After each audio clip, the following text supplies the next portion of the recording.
so I think we're going to make a start. Yeah. Uh, Good morning, good afternoon, and good evening wherever you are. For dialing in, and we're delighted to have you with us today for this session.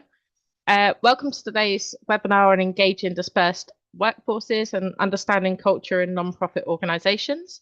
My name is Sarah. I'm Senior Marketing Executive at WetBuzz, and I'm hosting today's webinar with my colleague, Roger Parry, Head of Non-Profits at WetBuzz. Thank you for taking the time to present this webinar today, Roger. Just a few housekeeping points to make before we begin today's session. You are muted, but we also would love to hear from you. So please do feel free to post in the chat and have conversation. There will also be time for a Q&A at the end of today's session.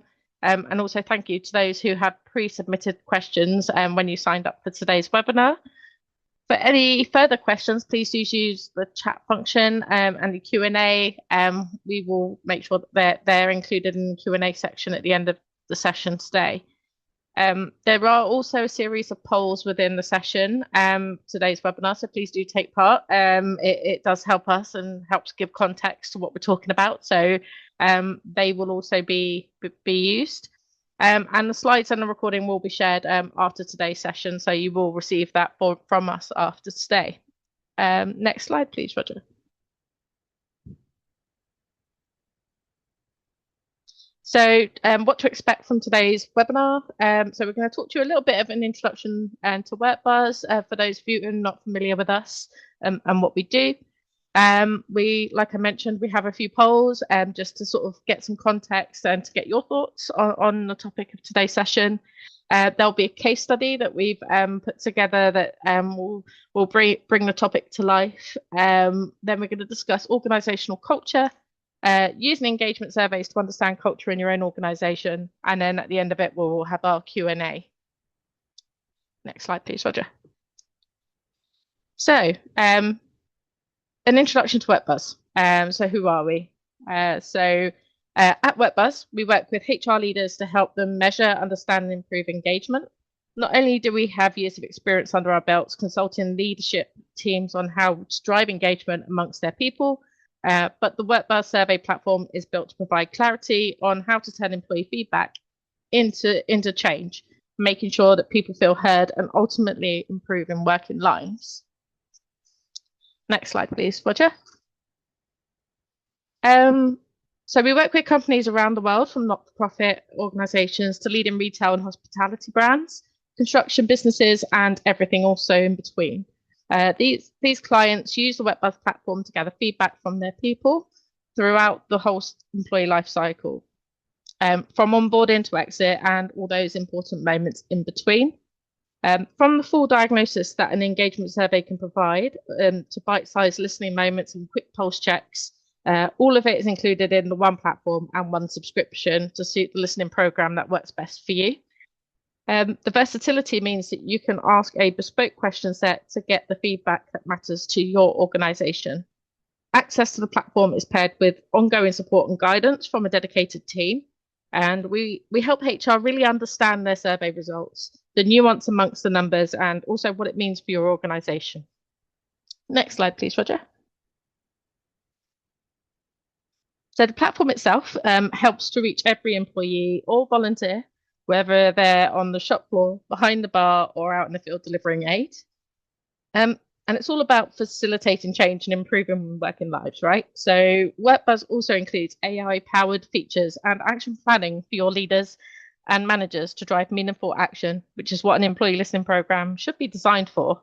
And to put it simply, employee listening is our bread and butter, and AI excites us very, very much. So that's a little bit about us and what we do, how we work. It's just to sort of set the scene for today's session. So you understand why we're here and talking about the topic that we're talking about today.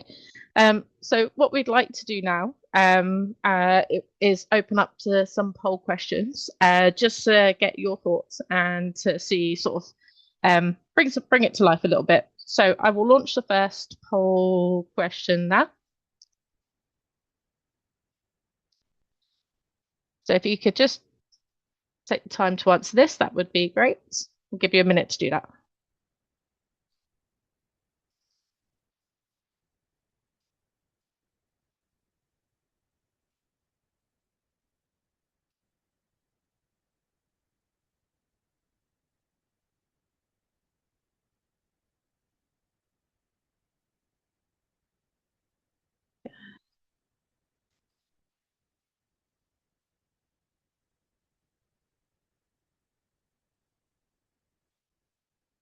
seconds more.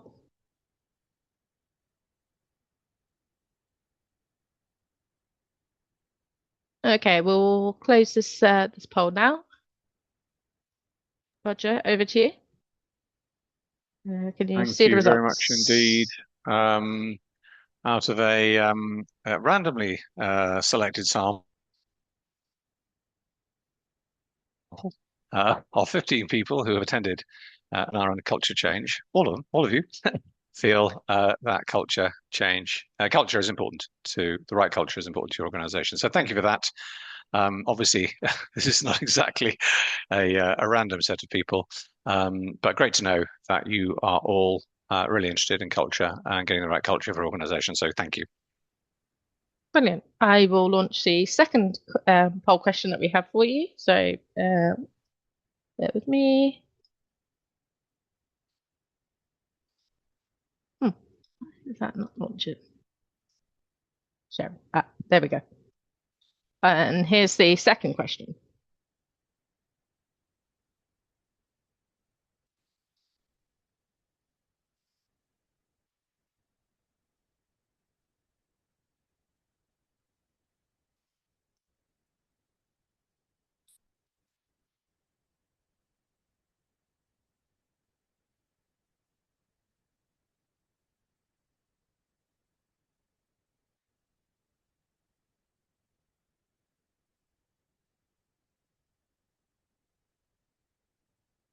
Give it 10 more seconds and then I'll close this poll.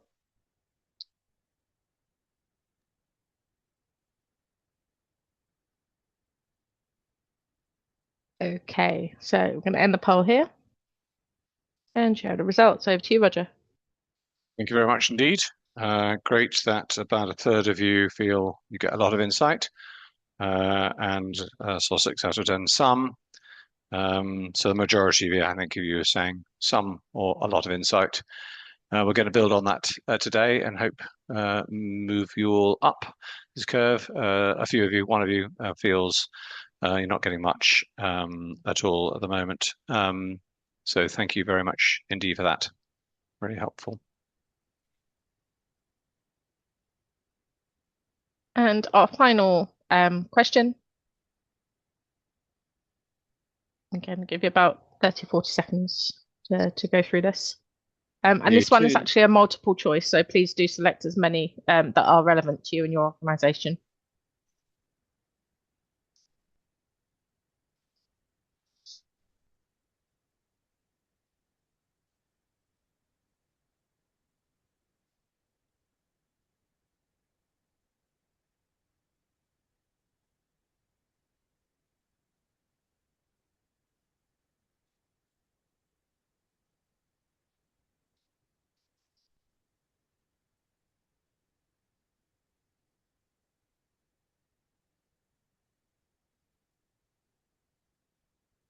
Okay, we're going to close this poll now. Oh, no, give it a little bit more. Yeah, okay. So there's the results. Should you go for it? Thank you very much indeed. So 2/3 of you feel lack of transparency and communication is an issue. I think the next most popular one is probably silo working. At 53, just pull down, Sarah, just so we can see if there's anything lower down. If you, oh no, maybe I can do this. Actually, perhaps we can each do this, can't we? This isn't a Sarah thing. Yes. Uh, yeah. So 47%, just under half, overly hierarchical, slow decision making. That's, I think, the third one. What's the next one? I think is resistance to change at 40. Um, so great that you can start identifying these. So those, I think, your top four. Oh, and low employee engagement and morale, also linked to resistance to change. Um, 4 out of 10 of you, 6 out of the 15, talking about that. And then obviously another list. We will, as Sarah mentioned, um, Right, I include these poll results in the updated slides that we sent out. So, I mean, do jot whatever you wish down. Um, but just to reassure you.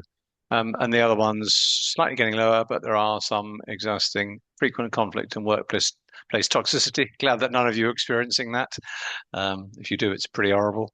So thank you for that very much indeed. Okay, I will stop sharing. And the floor is yours, Roger.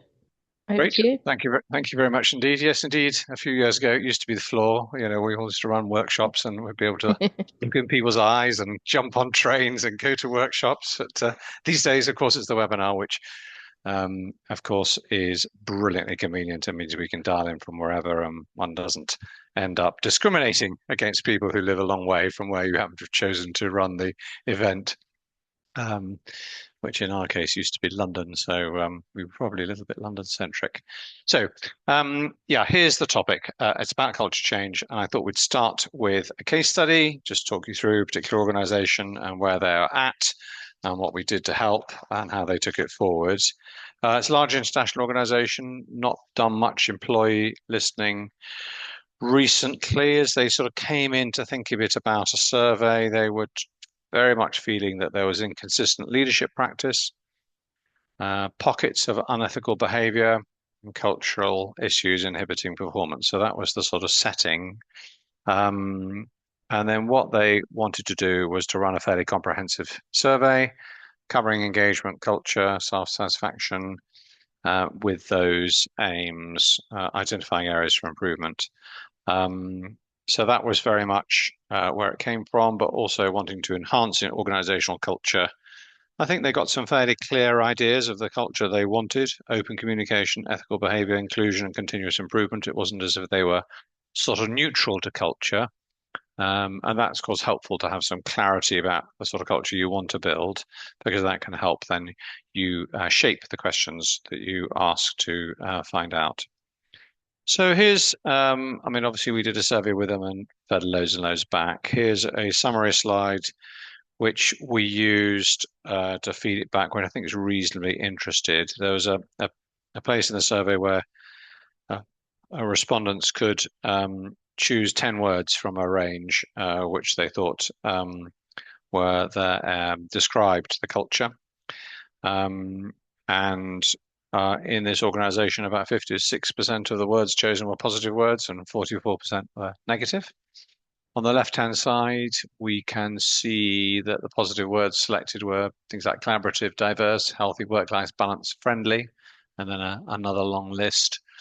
And then on the negative front, the most common was bureaucratic, then hierarchical, then fragmented, and further below. We've used this methodology with quite a few clients, and what we have concluded is that a word which gets over 30% of respondents using it, choosing it, you can think of as a core element of the culture. Between 20 to 30, perhaps an aspect of the culture, perhaps prevalent more in particular departments, and less than 20%. Interesting, but perhaps not a widespread aspect of culture. So you can begin to start using these numbers to help focus on the most important aspects. So that was an analysis that we fed back. When we did a further analysis of the most highly engaged teams within this organization, you can see that the top group, A, B, and C, are most highly engaged, and these were their top 5 words. So in A, bureaucratic and hierarchical were the negatives, collaborative, respectful, friendly. And B, again, bureaucratic coming through in each of them, but a number of the positives. As you look in the lowest engaged teams, you can begin to see perhaps more team-specific or department-specific points coming: long hours in X, secretive, fragmented, favoritism coming out for Team Y. and begin to get some insight into the culture in those teams. And that's very much one of the flavors here. As you think about culture, we need to be thinking about cultures, organization-wide culture, and then team-specific cultures, which, as you can see, end up playing out very differently depending in which part of the organization you are. So you run some form of survey, and obviously this is just a few examples to share with you. What do they do with the results? I think the first thing, the most important thing was that the CEO was substantially committed. In fact, the HR director had been wanting to run a survey for a number of years, but they had only recently recruited a CEO who was actually really supportive of that. And the HR director thought there's no point in doing it if the top leadership's not up for it. The top team discussed results, identified some priorities, put together action plans, ran a town hall. Bottom left, interesting one I thought was really powerful. The chief executive went through the divisional results with each divisional director and agreed divisional plans. So they took, made the divisional directors very clear that this was being taken seriously, and they're currently driving forward on a substantial change process. I think our reflections sort of from that CEO leadership key, listening to staff and taking action is actually a cultural change. If it hasn't happened before, recognize, as I've said, that culture does vary within the organization. In this particular organization, there were actually some senior exits. The chief executive obviously felt that there were one or two divisional directors who weren't setting the right tone and living the right culture. And what we all know about change, which is that change needs leadership. Okay, so that's a case study and a few thoughts. A little bit about organizational culture. What is it? I think there are different definitions. A couple here, which I think are very commonly used and referenced. One by Balogun and Johnson, the way we do things around here. It's a sort of obviously very simple articulation, and quite broad and not very sort of definitional. And then Edgar Schein from MIT, who talks about artifacts, structures, and processes, a sort of triangle. Sometimes this can be like an iceberg, values, and then underlying assumptions linking into beliefs and attitudes. The idea on this, and this is often why the iceberg metaphor is used, is that the top one is quite visible. You can go in and look at a structure, you can look at strategic plans and so forth. You can look at espoused values, what organizations are saying they want to live, but it's the perhaps least visible, but where the higher impact is. And that's why the base of the pyramid is broader at the bottom, which really drives behavior and how people work. So that's a definitional slide. Another classic on culture is Peter Drucker, US guru, management guru, who said organizational culture eats strategy for breakfast, lunch, and dinner.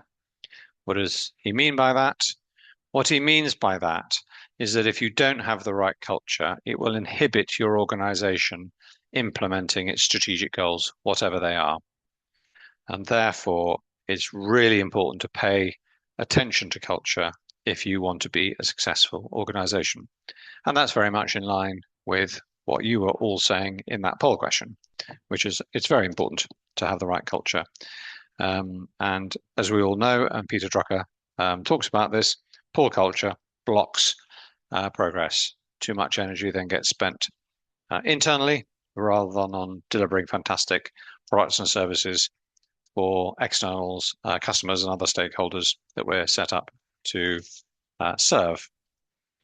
Common issues, I mean, we listed those out in the poll, so thank you for engaging with those. This isn't a complete list, but I think it is quite a common list. Transparency and communication, where things are sort of secretive, disconnected or authoritarian leaders who are not very visible, available, sit in their corner office and have walls of PAs or executive assistants, defending them from ordinary interactions with other people and issue commands. Discrimination bias, we're all very aware of that, I guess, particularly with um, um, Me Too and Black Lives Matter and so forth. Recent, issues globally highlighting how different people can be treated differently, it's both in society and within organizations. Low engagement and morale. Silo working, obviously, when people seek to work departmentally, effectively with departments, but not really thinking about the impact of their work on other departments. Um, Conflict and toxicity we mentioned before. Resistance to change. Organizations that have sort of somehow lulled themselves into a position of we don't like change, we just prefer doing things the existing way. Absolutely fatal, since the world out there is continually demanding new things from all of our organizations, and therefore change needs to be continuous. Lack of clear goals and vision of what we're trying to do, and too much hierarchy, and slow decision making. In the UK, we have a new Prime Minister who seems to be doing new things. Certainly, the previous Prime Minister was accused of making, I don't know whether he was hierarchical or not, but certainly slow decision making, I think, was a characteristic. And of course, it just slows everything down. It means it's not possible to move things ahead. Okay, I want to say something about change and culture. As I said in the previous slide, change is so important. Our organizations need to be continually adapting, and change and culture are really closely connected. There's a sort of red series of boxes at the top. Change, when handled poorly, will weaken your culture, and it will make future change harder, if you like, a kind of vicious circle. On the other hand, the green is more a virtuous circle. Change handled well will enhance your culture. It will encourage everybody to realize that actually we handle change quite well here, and that will enable further change. So do be intentional about culture when leading change. The big mistakes are usually around consultation, and some organizations sort of over consult and then can't make decisions and can't actually make any progress. And others keep things very secretive to a very small group and are not really clear about what we're trying to do and how we're trying to do it, and don't take people with them. That's probably the more common issue. So have a think about culture as you are changing, and that will really help. Lastly, in terms of the sort of theory, Hofstede's cultural dimensions is well known. This isn't a webinar on that. You could easily have on this. The key point is that people from different countries internationally tend to start life with different sort of cultures because of the way their things happen in those countries. These are the sort of dimensions that organization that Hofstede pulls out. Power distance, whether countries tend to accept hierarchies or be much more equally. Individualism versus collectivism. Masculine femininity, perhaps not terribly, slightly simplistic articulation of it, but it's perhaps those particularly around achievement of goals as opposed to more cooperation. Uncertainty avoidance, long-term orientation versus short-term, indulgence versus restraint.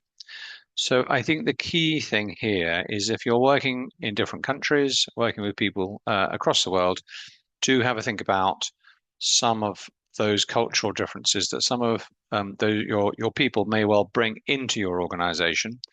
You may, for example, have a reasonably flat structure, but perhaps hire some people in a country where hierarchy is much more standard, and you'll be wanting to encourage them to have a voice, not simply to accept what things are and be active. And finally, actually two more about how to manage culture.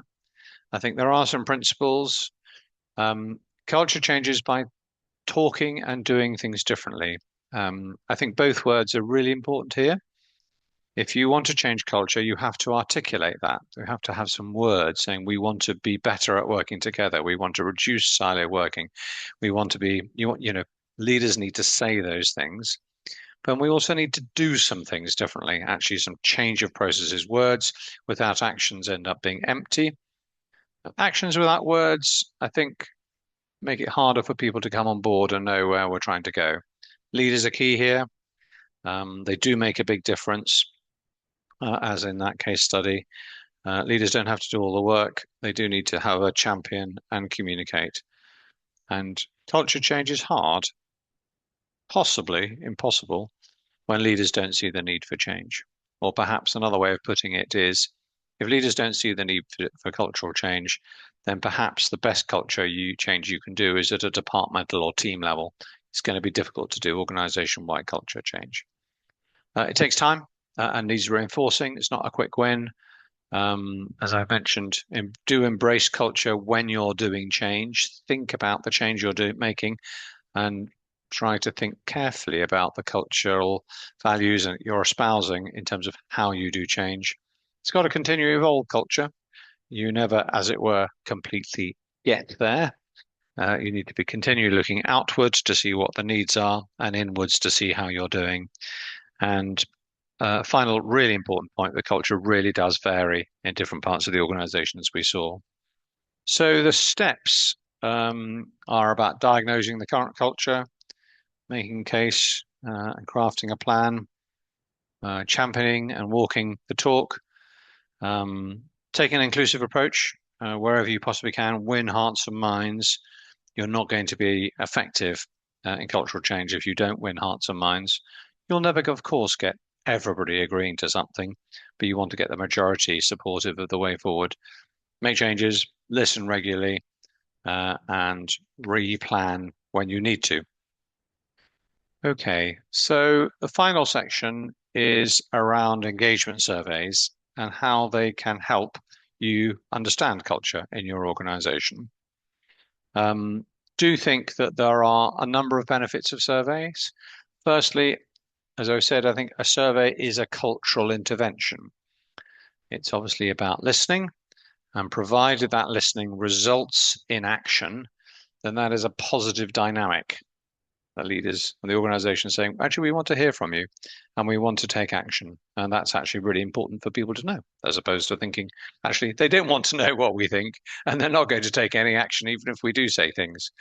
So a survey well led and acted upon is itself a cultural intervention and can take you into some positive territory. Obviously, a survey can also get compelling evidence. And if you end up with a 60, 70, 80% response rate, it could give you some real clarity as to what's going on.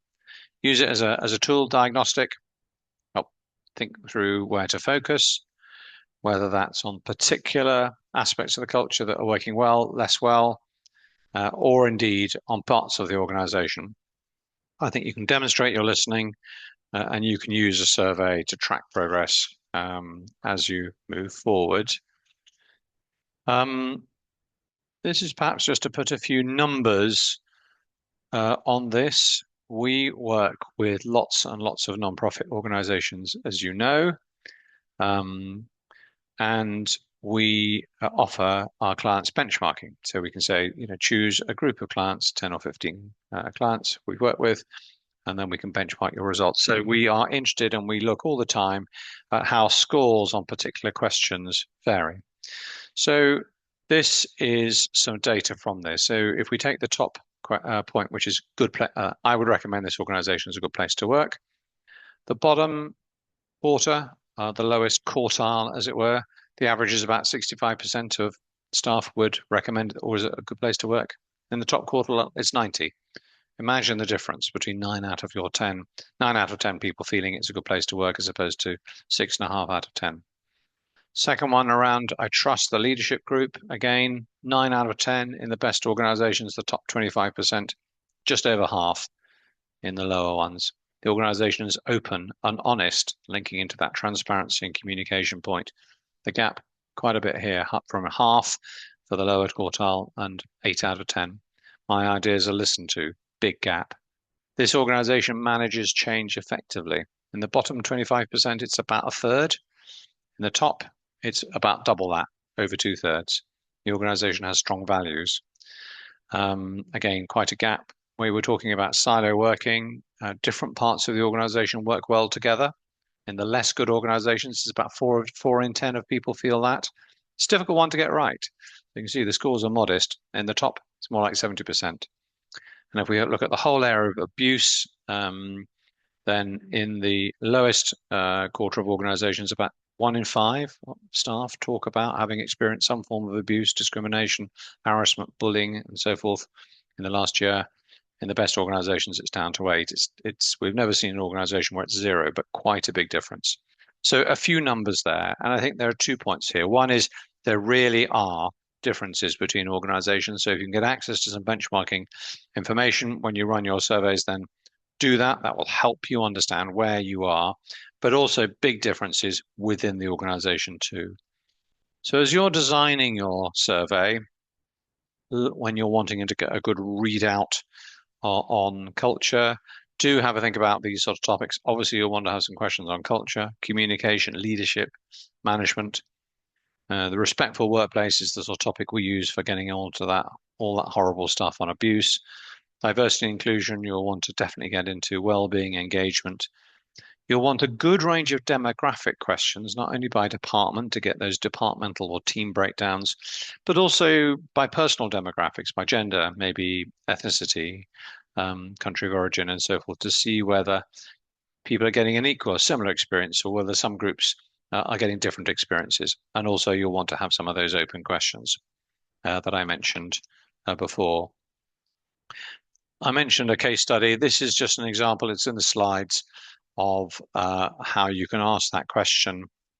It's select 10 words or phrases from this list, and you can see they're sort of paired for each of the positive traits. There's a negative, agile to bureaucratic, caring to uncaring, and so forth. So that will be a typical approach you would use to ask employers. Choose 10 words from this complete list. I think I've been through this slide already.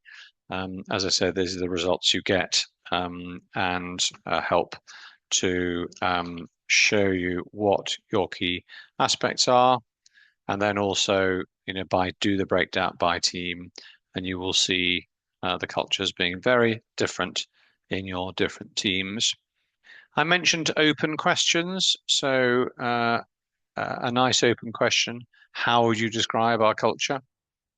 Here's an example of what people came back with.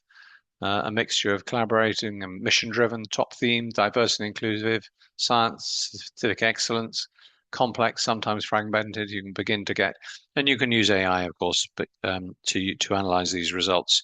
And if you're doing it yourself, obviously make sure it's consistent with your organization's AI guidelines. And this is all part of the WorkBuzz offer. You can also drill down into your department. So maybe a question is, how would you describe your department's culture? And get some data there. So these are all techniques you can use when you've designed your survey to get some deep insight as to what's happening in your organization and in your different departments. And then I think this is my final slide. You will want to take action from your survey. We have a webinar called Taking Action from Your Survey, and soon we'll also be having a guidebook, a book on taking action from your survey. But this is broadly a 12-step model of planning your surveying, discussing the results, publishing them, deciding priorities, building action plans, the sort of 1 to 6, and then supported by a range of different strategies to build capability, driving timescales, getting leadership buy-in, and so forth. So do take action. I think failure to take action is a very negative thing to do, and it would be better, generally speaking, not to run a survey if action is not going to flow from that. So that is it from me. I will stop there. Thank you very much indeed for listening, and I'd be delighted to take your questions. Sarah, over to you. Thank you, Roger. That was really interesting. And yeah, I'm sure we could take away a lot there. in terms of thinking about culture and our organisations. We're going to start with the pre-asked questions that we received. As a reminder, I did put it in a chat just a moment ago, but if you do have any questions, please do put them in a chat or the Q&A. See some coming in at the moment. But yes, let's start with the pre-asked question. So the first one, Roger, is from Elle, and Elle wants to know, is especially interested in reaching dispersed organisations that may not have ready use of technology, for example, those in shops, and also wondering if this will be recorded and shared, which we've already said that it would be. So yes, thank you for that question, Elle. So Roger, over to you for Well, those it's that great. It's a great don't have question. technology. It's a great question because if we really want to find out from people, we have to make sure that any survey can get to people. I think there are plenty of environments. You mentioned shops, perhaps workers in shops or volunteers in shops, or indeed people working in care settings where using technology, using email or having a laptop is not an everyday, is not part of their everyday work. I think smartphones are probably key here.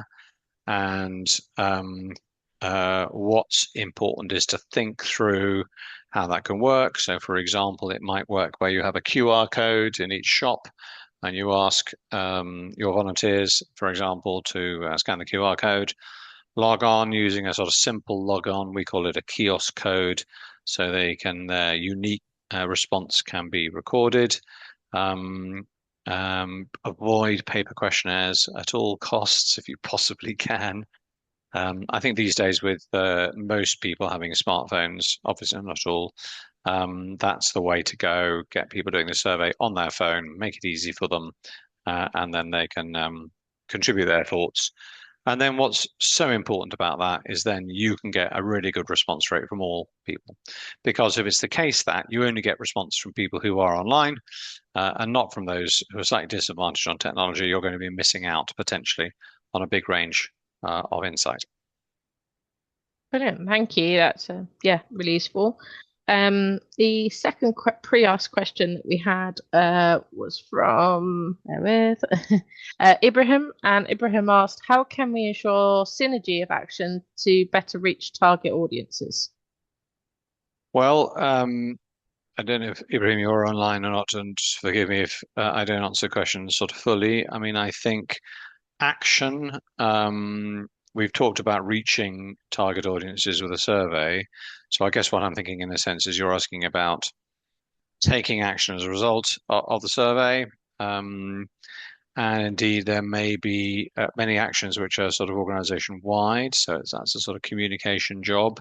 But there may be some actions which are perhaps more targeted, to particular teams or demographics or groups.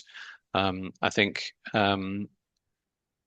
getting that right is often about very much involving those groups, those teams, sharing those results, having a good conversation about what needs to change in our team and department, as well as at an organization-wide level. So that's a quick thought. If I haven't quite answered your question, then please do come back. Brilliant. And the final pre-asked question that we had was from Manjit. Manjit asks, I understand that the webinar will look at the role of leaders, changing culture, but every employee has a role to play in culture. So how do we encourage everyone to participate and commit to positive change in the workplace? Well, it is a great question, Manjit, and you've heard me talk about the role of leaders, how important it is. And I think culture change, you're absolutely right, isn't going to happen if organizations sit back, fold their arms, and say, well, I'm waiting for leadership to do something.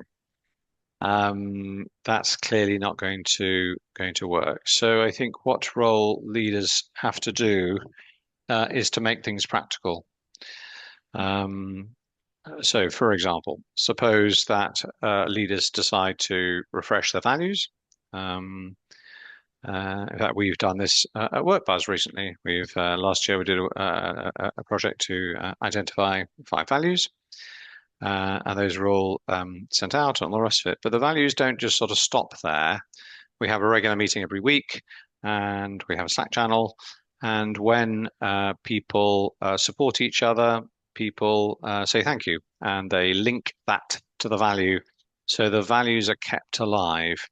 So it's absolutely essential that leaders find the mechanisms by which new cultures or values or whatever they are kept high profile to enable team members to talk about them, perhaps to think about them, to think about what might need to change, and to thank people when they've lived Brilliant. the values. So keeping it current, keeping it practical, really important. So great question. And any other suggestions of how to keep employees very much involved in culture change, please do suggest. Thank you. Brilliant. Thank you, Roger. So those were the questions that were pre-asked ahead of today's session. There's been a couple that have come through now across the chat and the Q&A. So we'll go to the Q&A first. So Andy has asked, we have previously used surveys for our business, but the uptake has been poor. So 40 to 50% response rate. How can we try to increase this? Okay, nice question, Andy. We actually ran last week a webinar precisely on this topic. So we're going to share Sarah's and my contact points at the end. I think we have your contact points, Andy. And so, Sarah, perhaps when you send them out, you could also send Andy the boosting your response rate webinar. But just to Yeah. answer your question, I think if uptake is poor, there can be a number of different reasons.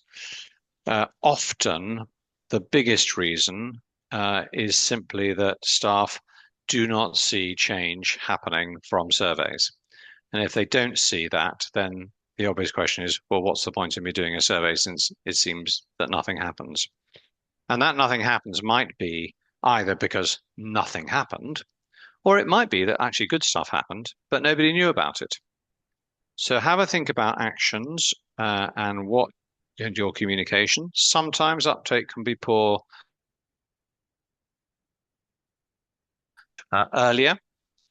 Have you've got people who are not using, email and so forth, and therefore you need to think through how we're going to get the survey to them. But I would say the biggest thing is taking action and communicating that you have taken action so that staff can sort of see that loop of giving their results, seeing the results, being involved in taking action, and then moving on to the next survey. But perhaps, Sarah, if you could perhaps just jot down to send Andy the boosting response rates webinar from Yeah. last week, that would be fantastic. And Andy, do come back if you'd like to discuss further. I'll add that to the email that follows. So everyone will see the link to that on demand session. We have had a chat question, but I think there's like 4 questions in Go for um it. the one post. So what I might do is just ask you each question separately, Okay. Roger. So do you have survey tools or platforms that you would recommend? Sorry, this is also from Pamela. Um, Yes, I mean, we do recommend our own platform. We are the providers of a platform, and so you wouldn't expect us not to promote the benefits of our platform. I think, in a way, as you're thinking about platforms, there's probably a range of sort of choices. I mean, the cheapest and probably most cheerful is something like SurveyMonkey, very commonly used, and many organizations might start there. With a sort of $25 a month subscription. You'll find it hard work. You'll have to do a lot of data analysis, and it'll take you time to get the results out. But sometimes that's could be a good place to be. I think otherwise, I think what's happened in recent years is that technology has developed substantially. We have 20 software engineers at WorkBuzz, and we have a sophisticated software platform to enable HR leaders to run surveys and take action very quickly and easily. And there are plenty of competitors out there too. and it won't take you long to find them. So that's what I'll just briefly say about tools and platforms. There are ways of Okay, starting very cheaply and cheerfully, but I think for most organizations, not least because of confidentiality reasons, they find their way to a sort of what we might call a modern survey platform like WorkBuzz. brilliant. She then follows up with can surveys invite negative feedback and overly biased feedback to the negative? With following up with some grumblers are more inclined to fill surveys than the contented. And what is the KPI for workplace satisfaction? So this is all the second question, is it? Yes. Okay, could you just read it again? Because I Yep, just didn't sure. jot it all down. So also, can surveys invite negative feedback and overly biased feedback to the negative? Sorry, I didn't Some, understand that. No, sorry, I didn't hear what you said, Sarah. You said, can surveys undertake negative feedback? Yes, I understood that. Then just say the next phrase because I didn't hear it. and have overly biased feedback towards negative responses.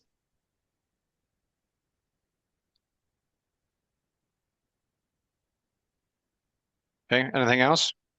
Um, and basically just what is the KPI for workplace satisfaction?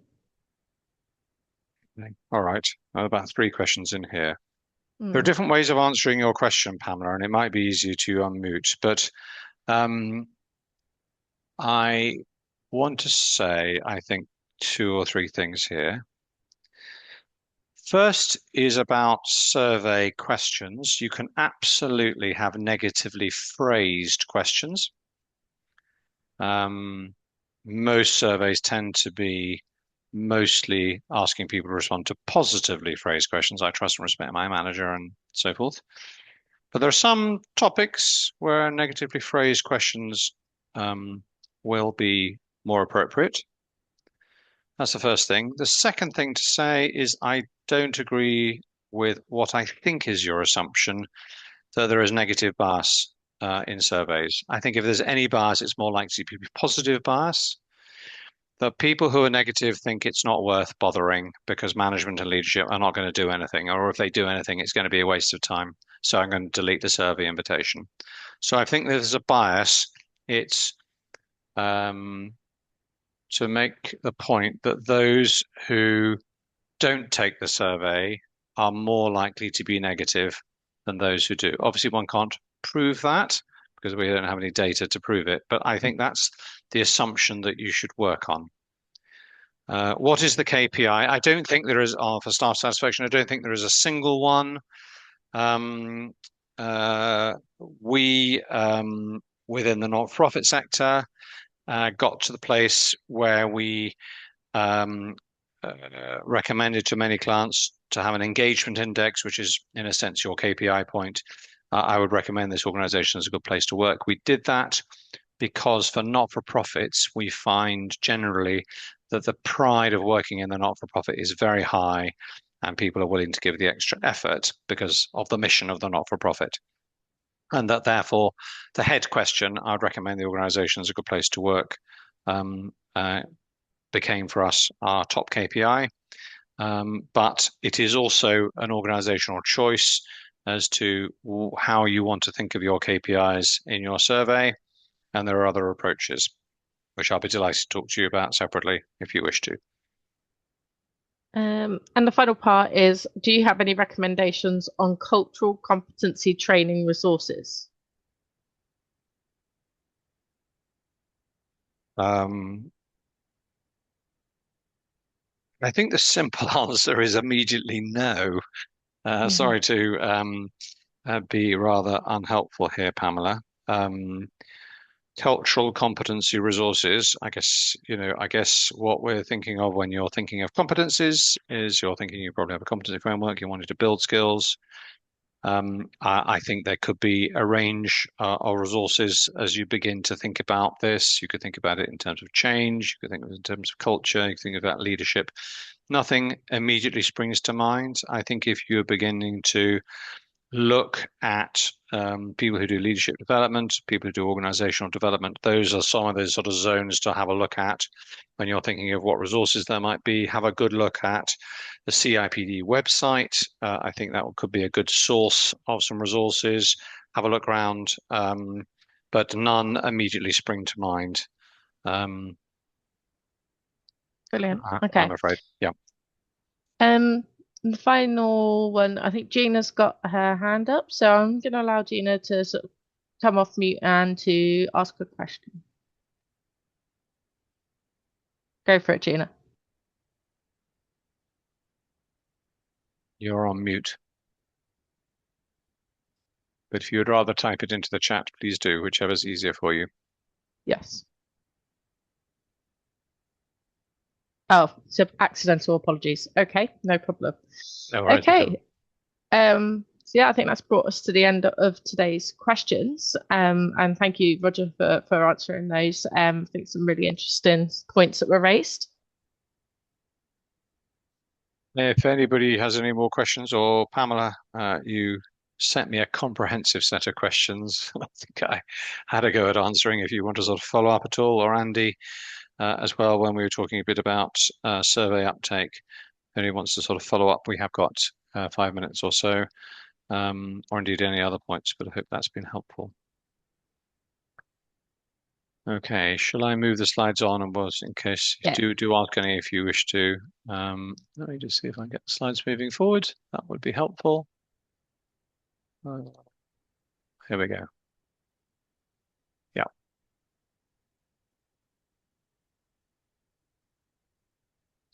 So we have upcoming conference. It's called Work Buzz Live. It's our annual conference, October the 6th, in London, and we will be delighted if you'd like to register your interest.